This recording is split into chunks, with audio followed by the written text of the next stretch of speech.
From the National Newsroom of the Canadian Press, I'm Emily Joveski. The country's two main railways are starting to halt shipments ahead of a potential strike or lockout next week, the first step toward a possible shutdown as the bargaining deadline nears. Canadian National Railway and Canadian Pacific Kansas City say in company documents obtained by the Canadian Press that they began to bar hazardous goods like fertilizer ammonia yesterday in anticipation of a work stoppage. Pulse Canada representative Greg Northey says even a small supply chain disruption could have big ripple effects on farmers. As we keep moving into it, or the uncertainty continues, or we do have a stoppage, you just have this buildup of the various crops not being able to go anywhere. The two railways warned last week they'll lock out 9,300 engineers, conductors, and yard workers on August 22nd unless they find common ground on new contracts after negotiations stalled over scheduling and wages. An international report is calling Canada's temporary foreign worker program a breeding ground for slavery.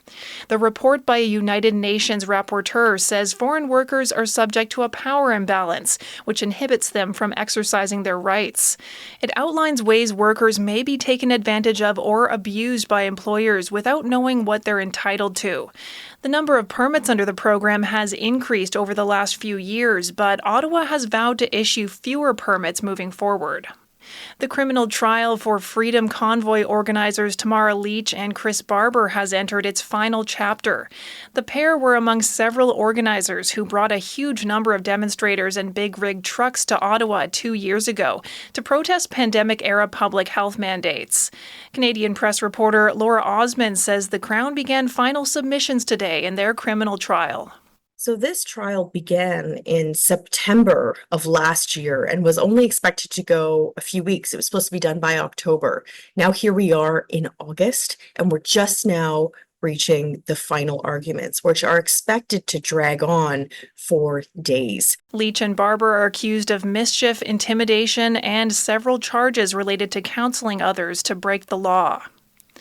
A BC man is facing nearly 24 sexual extortion charges after police received complaints from several teenage victims in Nova Scotia, Quebec, and Ontario.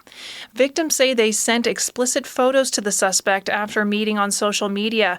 He then allegedly demanded money, threatening to release the photos online.